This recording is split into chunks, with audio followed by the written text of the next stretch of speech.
Hello there, and welcome back to Talking About Famous Paintings. Today we're going to talk about Claude Monet's Woman with a Parasol from, it looks like 1875. So, well, what this picture is it's a depiction of Claude Monet's wife at the time, Camille Monet, and their son, Jean Monet, walking through a field, and obviously there's an unusual angle to the painting because Monet is looking up at them as they're strolling through the field and the clouds are kind of passing by. One of the notable things about this is that this was about around the time that Claude Monet's wife had contracted tuberculosis, and then later on in 1879 she died. I forget her cause of death, but she died, and well, no, not too long after her death, Claude Monet did a very quick painting of her that is marked by furious brushstrokes and a lot of purple. Oddly enough, a lot of purple in that painting. Well, I guess what we can really talk about here is that this is one of the more representative pictures of Impressionism. And Impressionism was a remarkable and revolutionary style of painting at the time. Before, artists would be in their studios, mulling their own paints, and making their compositions in the studio. Maybe they would only go out into the field to do drawings and such, although it's notable that guys like J.M.W. Turner would do some drawings, and I think he might have done some watercolor paintings. Now, the big thing about the Impressionists like Claude Monet is that they were enormously influenced by J.M.W. Turner, who might be thought of as the prototypical Impressionist. J.M.W. Turner was doing paintings that were very much Impressionist like at a time when, well, academic painting was more the style of the day. Not that J.M.W. Turner didn't do his own share of academic painting, he did. But he was always fascinated by the sublime, by the smallness of man's nature, or the insignificance of man's nature or the insignificance of man in regards to nature. So you would see very small depictions of figures in immense landscapes that J.M.W. Turner would paint. And then later on, his compositions would become more and more abstract. And when he painted like this, where the forms were so indistinct and the colors were so vivid and wild, people at the time thought J.M.W. Turner was mad. But little did they know he was just ahead of his time. And so here we have the new, more or less, leader of the Impressionist movement, Claude Monet, who everyone knows and everyone loves. And Monet here is painting on what was considered to be his largest canvas to date. Before this, he painted on smaller canvases, and this one is about 39 inches by 32 inches wide, which is honestly not that big for art canvases and such. Now, if you've been painting for a little while, it seems like a big canvas, and it is a fairly big canvas, but there are much bigger canvases that have been painted on. Absolutely. Dali would paint on enormous canvases bigger than he was, and those are big paintings. There's a lot of big paintings out there, and right here, this is a large painting for Monet, but a smaller painting in the context of art history. So let's take a look at this one here. This one, you can kind of see that the painting is unfinished, actually. You can see that Monet is letting the primer underneath show. And a lot of modern artists would start doing this. Van Gogh did this a little bit, and Monet did this, and then later on Matisse would do it too. It really depends on what kind of primer you're using. Now, Monet here, I believe he's using a lead primer, so his paintings have held up reasonably well. And if we look at this one closer, even closer, we can see his hectic brushstrokes. Now, the field is just kind of a mishmash of all the colors that he would use at the time. They're kind of just applied in layer after layer after layer.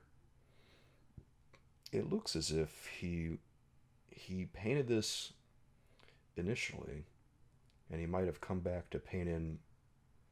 He might have come back to paint in a little bit more of the ground, but he definitely didn't come back in and paint any more of the sky. Because if you look at the sky, you can see again the primer underneath. The clouds are kind of just depicted against a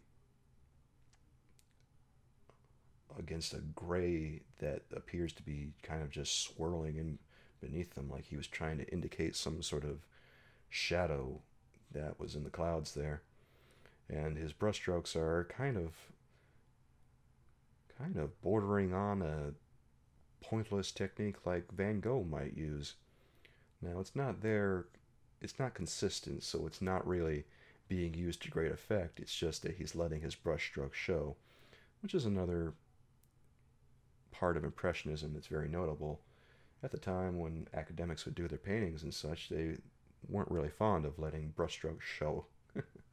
And I think J.M.W. Turner would do a lot of the same thing, where he would let a lot of brushstrokes show like this, but he was more into painting effects and the effects of nature than he was painting figures like this. J.M.W. didn't really do much in the way of painting figures. So to see a figure painted like this is very different. You can also see the thinness of the paint up in the umbrella or the parasol that his wife is holding. There's the green viridian that he would use, that all the artists who used a green color would use at the time. Viridian was a very popular color that's largely been replaced by phthalo green nowadays because, well, it's a lot cheaper. Viridian is a very expensive color now, so it's not the most practical color to use, but it's also very, very transparent, and it's a very excellent glazing color. Also, it's very permanent, so there's a few notches in its favor when you think about a color like Viridian. When I look at not Van Gogh, I'm thinking about Van Gogh, it seems like, but no, this is Claude Monet, so my mistake. When you look at Claude Monet's palette here, you can recognize a few colors that he really favored. There doesn't appear to be any French ultramarine in this palette, which is really surprising because French ultramarine had been around for about 50 years at the time, by the time Claude Monet painted this. So the fact that he's not using it and it's such an inexpensive color is kind of surprising. Instead, he preferred to use cobalt blue, and it kind of shows because the sky color has a little bit more green tone in it than you would expect from a French ultramarine style color. The French ultramarine has a more violet cast to it, whereas the cobalt blue has this more green cast to it. You can see that throughout the entire sky, and it doesn't look like he's blending it much with the clouds, which is another interesting thing. It doesn't look as if he did hardly any color mixing at all when he painted this. It looks like maybe he's mixing a few grays and applying that into the blues beneath the clouds, and he's applying painting a few grays up in the topmost part of the painting. You can see that he's trying to get the atmospheric effect of the perspective there by painting the top of the sky a little darker than the bottom near where the horizon is, or where we can imagine the horizon is. I think the horizon is just around where, it's probably around where Camille's feet are, or maybe a little bit below that. You have to remember that we're looking up at them in this painting, and that by itself is just a compositional delight to look at this. The shadow on the ground really, really guides us up to her, and he's managed to make her look so colorful despite being draped in shadows and essentially backlit. is what's really remarkable about this. Those blues and those muted yellows that you see in her fabric really accentuate the look of her, whereas her face is hard to really recognize. He's managed to drape her in a veil that kind of disguises how little detail we really get from her face. He's barely made any details on her, and he's made even fewer details on his son, who's also backlit. The fact that this is such a famous painting is kind of remarkable, how given how little we actually see of the figure, considering that they're backlit. And I think that capturing those colors in the shadow areas help alleviate some of the fact that this is so questionably lit. It's a compositional risk, definitely. But there's no reason that you can't do a sort of backlit piece like this. I've worked on pieces where backlighting was an issue, and they've turned out reasonably well, very well in fact. So it has to be a calculated risk when you make a painting like this. But it really paid off. I remember reading it a while back that Claude Monet only preferred 5 colors when he painted. He preferred cadmium yellow, vermilion, alizarin crimson, or madder lake, whatever you want to call it, same color, cobalt blue, and emerald green, or well, emerald green was more of a French name for viridian. Emerald green also refers to a color that was made with arsenic that had a very vibrant turquoise type color hue to it. But some of the Impressionists would use it. Actually, a lot of the Impressionists would use it. But I don't think Monet used it quite so much. And he definitely didn't use it here, I don't think. There's much more in the way of mixed greens and a tube viridian that you see in the grass here. I see a lot of viridian in the shadow areas. I see a little bit of cobalt blues in there. I see a lot of cadmium yellow in the flowers. A lot of mixed purples in the flowers too that he would probably make with a little bit of alizarin crimson and cobalt blue. I have a feeling that those shadow colors in the sky have a little bit of that crimson in there too. Pretty much any place you see a purple is where there's going to be a little bit of crimson. You can even see some dull browns that he cooked up with that vermilion in the ground there, but those have kind of darkened a little bit. So it's a little hard to get a sense of the correct color here.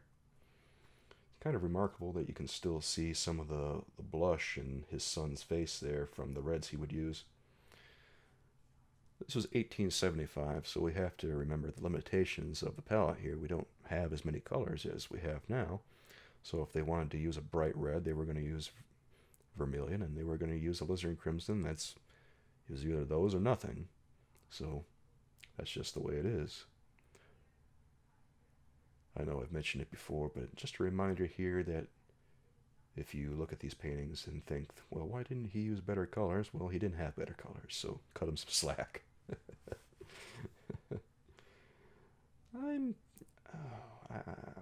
Part of me is a little disappointed that he didn't go back and do a second sitting of this, because it really looks like he just banged it out in one go, and he might have gone back and done a second sitting on the grass, but I really don't know.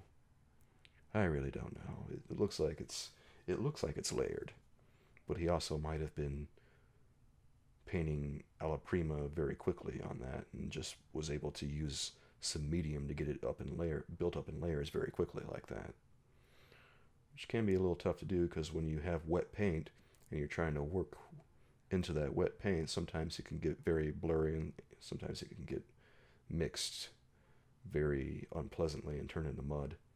So the fact that he was able to get so many details in this is kind of remarkable, very much remarkable. I think that based on the look of this, he might have gone back and painted. He might have gone back and painted the foliage, the grass and such, and he might have gone back and painted his wife a little bit. He might have even put a few more details on his son, because it really looks like he painted those white highlights you see in their clothing, you know, the boy's hat and her scarf, it looks like, and her dress, it really looks like he went back and put some more details in those after the fact. Because it looks like it's painted on top of something dry paint. I'm a little surprised that he didn't go back and paint the parasol some bit, a little bit more. Because I really feel like with a little bit more attention, that parasol could have looked, well, a lot more, I guess a lot more detailed, a lot more colorful.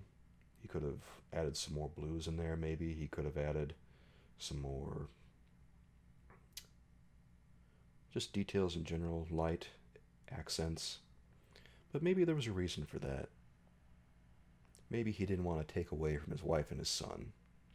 And maybe he wanted that to be where the focus was. Maybe he was more concentrated on directing the focus to her. And when you look at the painting, you really are directed to her first. And then you kind of see the sun lingering over nearby.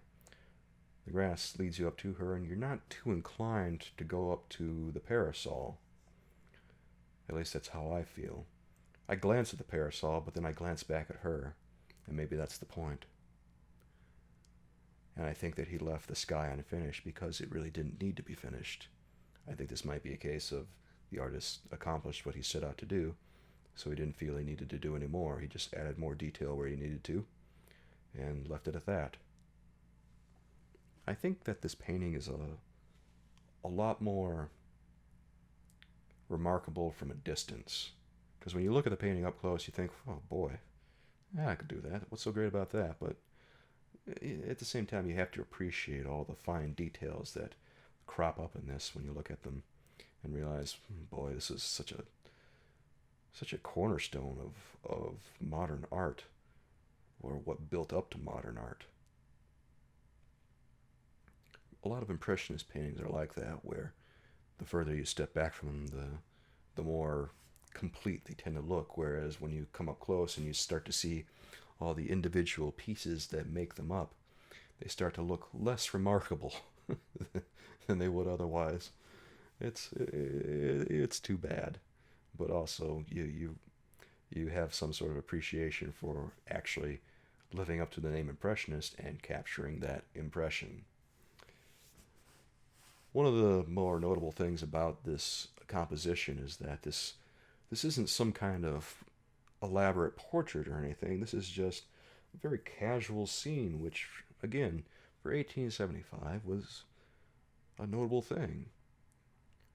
This was just capturing everyday life, and at the time, capturing everyday life was a novel concept still. And especially capturing in such a vivid and what could be considered a crude way, the way that Monet was painting here. I kind of wondered to myself what it would feel like to actually look at the painting in real life. But unfortunately, I don't recall if I've been to DC and seen this painting. I don't remember. I know this painting is at the National Gallery in Washington, D.C. So it would be nice to see it someday. But unfortunately, I don't think I've seen this one in person. Oh well. Someday. Well, I think that's probably about enough for one of Claude Monet's most famous paintings. He's got a lot of really famous paintings because he's done a lot of really good works. But anyway, I really hope you like this little analysis that I did. And I hope you join me next time. I haven't quite decided which painting I'm going to talk about next, but I feel like I'm going to talk about Seurat and his Sunday afternoon painting. I think that would be a good painting to talk about. I feel as if, it'd be a good opportunity to jump into a little bit of pointillism. And then who knows where we're going to go after that. Maybe I'll talk about some J.M.W. Turner. I don't know. Anyway, feel free to join me next time when we talk about Seurat. And if you like this, please give us a like. And if you support what I do and you want to see more of this, subscribe today, ring the bell, because there's going to be some more. Anyway, guys, I really hope you appreciate this. And until next time, what's left for me to you, I'll see you soon. Bye-bye.